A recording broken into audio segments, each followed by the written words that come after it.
ፕሬዚዳንት በጋዛ ማጎሪያዎች እየማቀቁ ያሉ የውድ ታጋቾቻችን ቤተሰቦች፣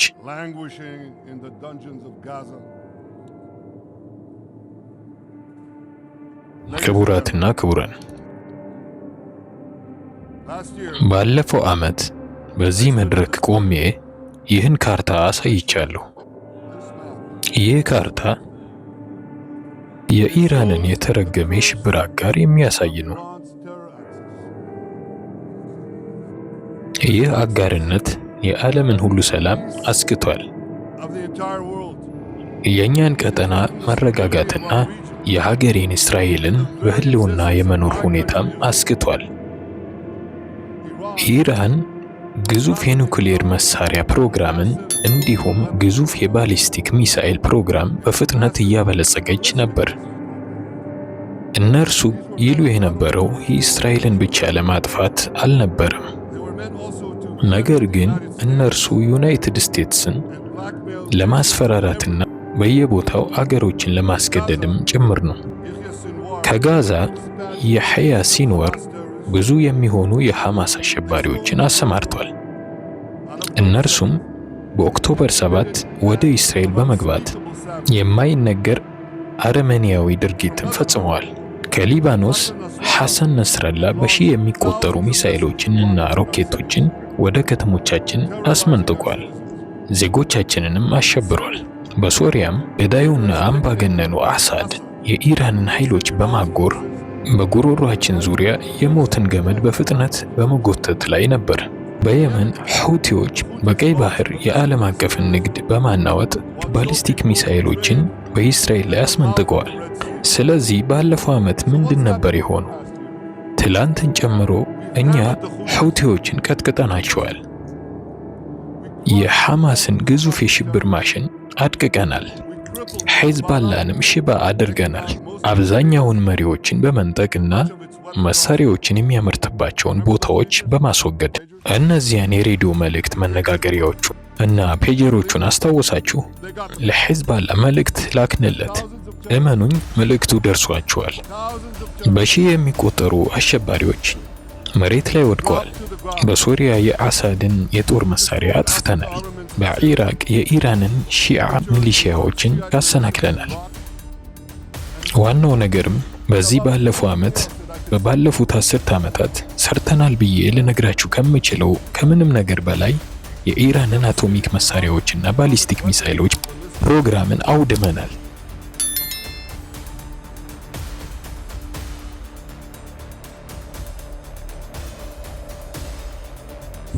ስለዚህ ዛሬ ነገሮች የሚከወኑበት ቦታ እዚህ ነው። በየመን ግማሽ የሚሆኑት የሁቲ አመራሮች ተወግደዋል። በጋዛ የነበረው የሐያ ሲንዋርም ተወግዷል። በሊባኖስ የነበረው ሐሰን ነስረላ ተወግዷል። በሶሪያ የነበረው የአሳድ መንግስት ተወግዷል። በኢራቅ የነበሩት ሚሊሻዎች አሁንም እንደተዳከሙ ናቸው። መሪዎቻቸው እስራኤልን የሚያጠቁ ከሆነ እነርሱም ደግሞ ይወገዳሉ። የኢራንም ዋና የጦር ኮማንደሮችና የአቶሚክ ቦምብ ሳይንቲስቶች እነርሱም ደግሞ ተወግደዋል።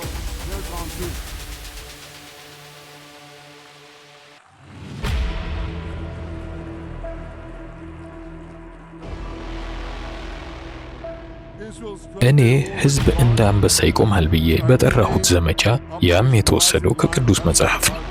እስራኤል ከኢራን ጋር የነበራት የ12ቱ ቀን ጦርነት በጦር ታሪክ መዝገብ ውስጥ በታሪክ የሚመዘገብ ይሆናል። ውዶቹ አብራሪዎቻችንን የኢራንን የሚሳኤል መከላከያ እንዳይሰራ አድርገዋል። በቴሄራን ሰማዮችም የበላይነትን ተቆጣጥረዋል። እናንተም አይታችኋል። የእስራኤል ተዋጊ አብራሪዎችና የአሜሪካን ቢ2 አብራሪዎች የኢራንን የኒውክሌር ማበልጸጊያ ጣቢያዎች አጋይተዋል። እኔም ስለ ጠንካራና ወሳኝ ድርጊቱ ፕሬዝዳንት ትራምፕን ማመስገን እፈልጋለሁ። ፕሬዝዳንት ትራምፕና እኔ ኢራንን የኒውክሌር መሳሪያዎች ከማበልጸግ ለመከላከል ቃል ገብተናል። ያን ቃልም ተግባራዊ አድርገነዋል።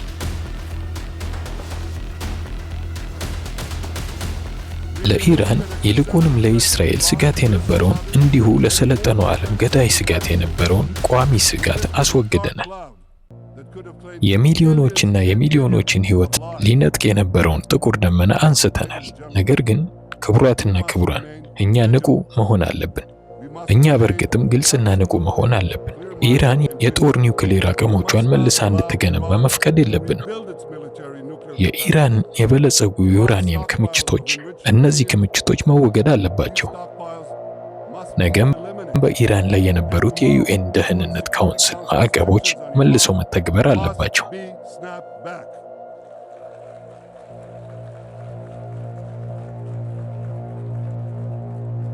ለሕዝባችን ውሳኔ፣ ለወታደሮቻችን ጀግንነትና እኛ ለወሰድናቸው ጠንካራ ውሳኔዎች ምስጋና ይሁንና እስራኤል በታሪክ እጅግ አስደናቂ የሆነውን ወታደራዊ ግስጋሴ ለማምጣት ከጨለማ ቀኖቿ ተስፈንጥራ ወጥታለች። ግን አሁንም አልጨረስንም። ዋናዎቹ አካሎች የሐማስ ርዝራዦች በጋዛ ከተማ መንቀሳቀሳቸውን ቀጥለዋል። ኃይላቸው ምንም ቢያንስም የኦክቶበር 7ቱን የጭካኔ ድርጊት መልሰው ለመድገም እየማሉ ነው። ለዚያም ነው እስራኤል ስራውን መጨረስ ያለባት። ለዚያም ነው ቢቻል በፈጣን መልኩ ለመስራት የምንፈልገው።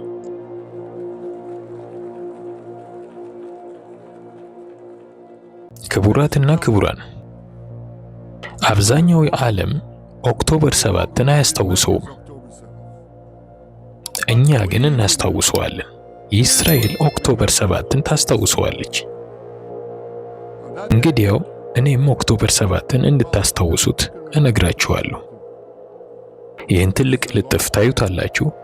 ይህ QR ኮድ ነው። እንድታደርጉ የምጠይቃችሁም ስልካችሁን ያዙና ዙም አድርጉ። ለምን መዋጋትና ለምን የግድ ማሸነፍ እንዳለብን እናንተም ታያላችሁ። ሁሉም እዚህ ውስጥ አለ። በኦክቶበር 7 ከሆሎኮስት ወዲህ ሐማስ በይሁዲዎች ላይ አስከፊውን ጥቃት ፈጽሟል። እነርሱ 40 አሜሪካዎችን እንዲሁም በዚህ ብዙ አገራትን የሚወክሉ የውጭ ዜጎችን ጨምሮ 1200 ንጹህ ሰዎችን ገድለዋል። ሰዎችን አርደዋል። ሴቶችን ደፍረዋል። ሕፃናትን ከነ ሕይወታቸው አቃጥለዋል። በወላጆቻቸው ፊት ሕፃናትን ከነ ሕይወታቸው አቃጥለዋል። ምን አይነት አውሬዎች ናቸው! እነዚህ አውሬዎች ከ250 በላይ ታጋቾችን ወስደዋል። እነዚያም ከሆሎኮስት የተረፉ ሰዎች ሴት አያቶችና የእነርሱ የልጅ ልጆች ናቸው። ሴት አያቶችንና የልጅ ልጆችን አግቶ የሚወስድ ማን ነው? ሐማስ አድርጎታል። ያም ሆኖ 207 የሚሆኑ እነዚህን ታጋቾች ወደ ቤታቸው አምጥተናል። 48ቱ ግን እስካሁን በጋዛ ማጎሪያዎች ቀርተዋል። ከነርሱ 20ዎቹ በሕይወት አሉ። በረሃብ ማቅቀዋል፣ ተሰቃይተዋል። የቀን ብርሃን ፈጽሞ ተነፍገዋል፣ ሰብአዊነትም ተነፍገዋል። እነዚህ በሕይወት ያሉ የ20 ታጋቾች ስሞች ናቸው። ማታን አንግረስት፣ ጋሊና ዚኤፍ በርማን ወንድማማቾች ናቸው። ኤልቃና ቦህቦት፣ ሮም ብራስላቭስኪ፣ ኒምሮድ ኮሄን፣ ኤሪኤል እና ዳዊድ ሌሎች ወንድማማቾች ናቸው። ጋይ ጊልቦአ ደላል፣ አቪያታር ዳዊድ። የአቪያታር ዳዊድን ምስል አይታችኋል። እጅግ ቀጭጮና የራሱን መቃብር እንዲቆፍር የተገደደ ነው። ማክሲም ሄርኪም፣ ኤታን ሆንር፣ ሴጌፍ ካልፎን፣ ባህር ኩፐርስቴይን፣ ኦምብሪ ሜራን፣ ኤታን ሞር፣ ዮሴፍ ሐይሞሃና፣ አሎን ኦሄል፣ አቪናታን ኦር እና ማታን ሳንጋውከር ናቸው። አሁን ክቡራትና ክቡራን፣ ከዚህ በፊት አድርጌው የማላውቀውን ነገር ማድረግ እፈልጋለሁ። ከዚህ ፎረም በድምፅ ማጉያዎች አማካኝነት ለታጋቾች መናገር እፈልጋለሁ። ጋዛን ከዚህ ማይክሮፎን ጋር በተገናኙ ትላልቅ ድምፅ ማጉያዎች አስከብቤያለሁ። ያም ውዶቹ ታጋቾቻችን መልእክቴን እንደሚሰሙ ተስፋ በማድረግ ነው። መጀመሪያም በዕብራይስጥ ከዚያም በእንግሊዝኛ እላለሁ። ጀግኖች ወንድሞቻችን፣ ለጠቅላይ ሚኒስትር ቤንያሚን ኔታንያሁ እናገራለሁ። እኔ ከዩኤን በቀጥታ ወደ እናንተ አስተላልፋለሁ። እናንተን አልረሳናችሁ ለሰከንድ እንኳ። ሕዝቡ ሁሉ ከእናንተ ጋር ነው። እናንተን ሁላችሁን በሕይወት ያሉ የሌሉትንም ወደ ቤት እስክንመልስ ድረስ እኛ ዝም አንልም፣ አርፈንም አንቀመጥም።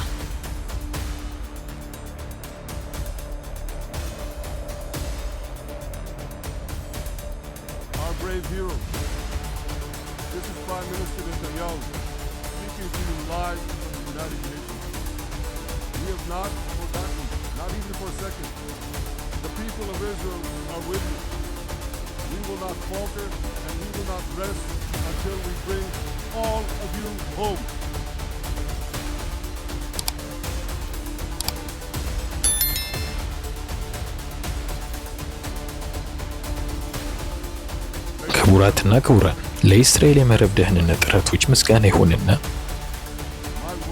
ንግግሮቼ አሁን እየተላለፉ ነው። በጋዛ ነዋሪዎች ስልኮች ላይ በቀጥታ እየተሰራጩ ነው። ስለዚህም ለቀሩት የሐማስ መሪዎችና አሳሪዎች እንዲህ ይላሉ: መሳሪያዎቻችሁን አውርዱ፣ ሕዝቤን ልቀቁ፣ ታጋቾችን ልቀቁ፣ ሁሉንም 48ቱን በሙሉ አሁኑኑ ታጋቾችን ልቀቁ።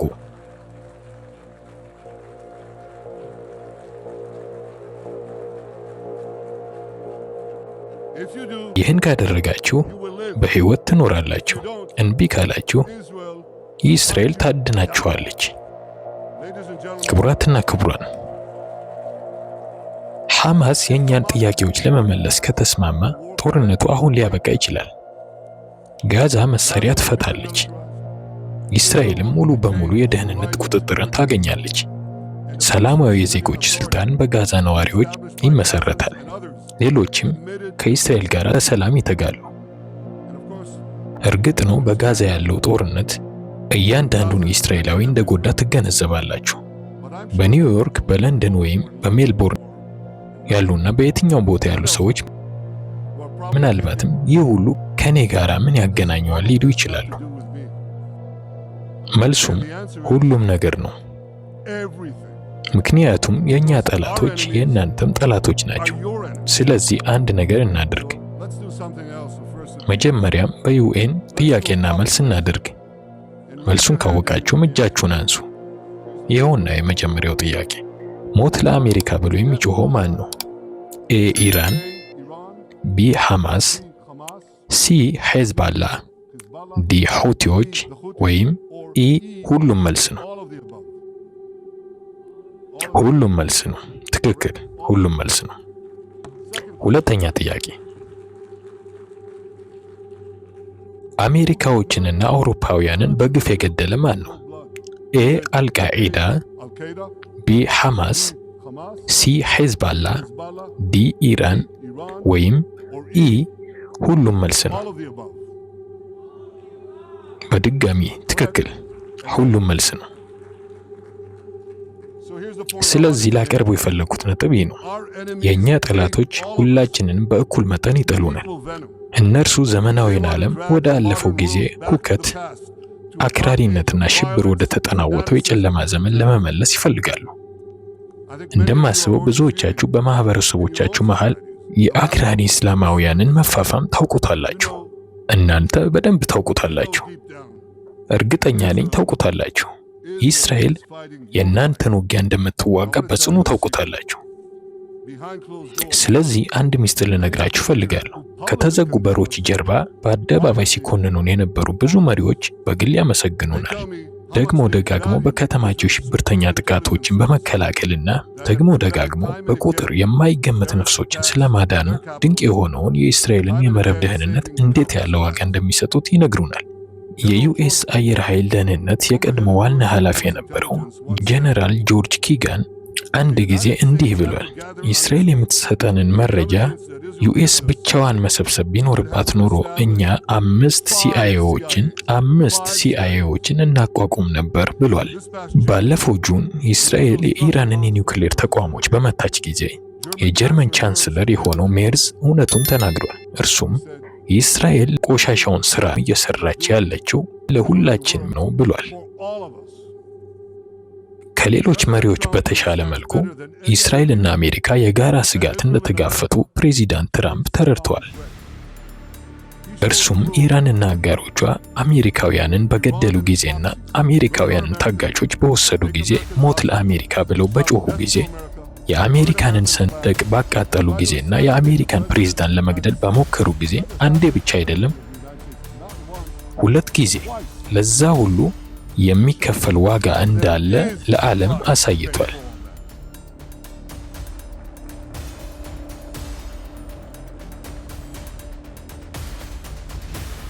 ግን በሚያስቆጭ መልኩ በዚህ ቤት ውስጥ ተወካይ የሆኑ ብዙ መሪዎች እነርሱ የተለየ መልእክት ልከዋል። በእርግጥ ኦክቶበር 7ን ተከትሎ ባሉት ቀናት ብዙዎቹ እስራኤልን ደግፈዋል። ያ ድጋፍ ግን በፍጥነት መና ቀረ። እስራኤል ባደረገች ጊዜ ያን አረመኔያዊ ጥቃት ተከትሎ ሌላ ማንኛውም ራሱን የሚያከብር ሕዝብ ምን ያደርግ ነበር? እኛ መልሰን ተዋግተናል። እንግዲህ አሁን አስቡ፣ ለሰከንድ ቁጭ ብላችሁ አስቡት። በኦክቶበር 7 በእስራኤል ላይ የተፈጸመው ጥቃት ተመጣጣኝ በሆነ መልኩ በአሜሪካ ላይ ጥቃት ቢፈጸም አንድ መንግስትን አስቡ። አሸባሪ መንግስት ዩናይትድ ስቴትስን ለመውረር በሺህ የሚቆጠሩ አሸባሪዎችን ያሰማራና እነርሱም 40,000 አሜሪካውያንን ይጨፈጭፋሉ። 10,000 አሜሪካውያን ታጋቾችንም ይወስዳሉ። አሜሪካ ምን ታደርጋለች ብላችሁ ታስባላችሁ? አሜሪካ ያን መንግስት እንዳለ ትተዋዋለች ብላችሁ ታስባላችሁ? ያን አታስቡትም። አይሆንም፣ በፍጹም። ዩናይትድ ስቴትስ ያን የሽብር መንግስት ታስወግደዋለች። ከዚያም አረመኔያዊነት አሜሪካን ዳግም ስጋት ላይ ያለመጣሉን ታረጋግጣለች። ይህም በትክክል እስራኤል በጋዛ የምትሰራው ስራ ነው። እኛ የሐማስን አሸባሪ መንግስት እያስወገድን ነው። ይህም አረመኔያዊነት እስራኤልን ዳግም የሚያሰጋበትን ሁኔታ እያረጋገጥን ነው። እኛ እያደረግን ያለነው ይህንኑ ነው። ያ ማንኛውም ራሱን የሚያከብር መንግስት የሚሰራው ነገር ነው።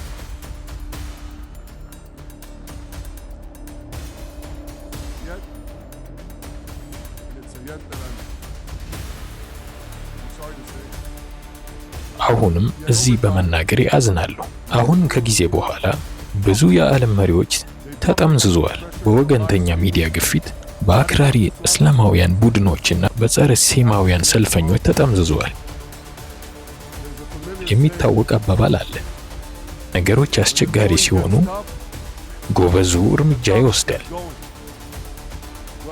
ብዙ እዚህ ያሉ አገሮች ነገሩ አስቸጋሪ በሆነ ጊዜ እናንተ ወደቃችሁ። የዚያ ውድቀት አሳፋሪ ውጤትም ይህ ነው። ላለፉት 2 ዓመታት የእናንተ ብዙ መንግስታት እኛን እየተቃወሙን እስራኤል በ7 ግንባሮች አረመኔያዊነትን የግድ መዋጋት ነበረባት። በሚገርም መልኩ እኛ የእናንተን ዜጎች የገደሉ አሸባሪዎችን ስንዋጋ እናንተ እኛን ትዋጉናላችሁ፣ እኛን ትኮንኑናላችሁ፣ ታቅቡናላችሁ። ፖለቲካዊና ህጋዊ ጦርነት በእኛ ላይ ታወጁብናላችሁ። ለእነዚያ መንግስታት ተወካዮች የምለው ይህ የእስራኤል ክስ አይደለም፣ ይህ የእናንተ ክስ ነው።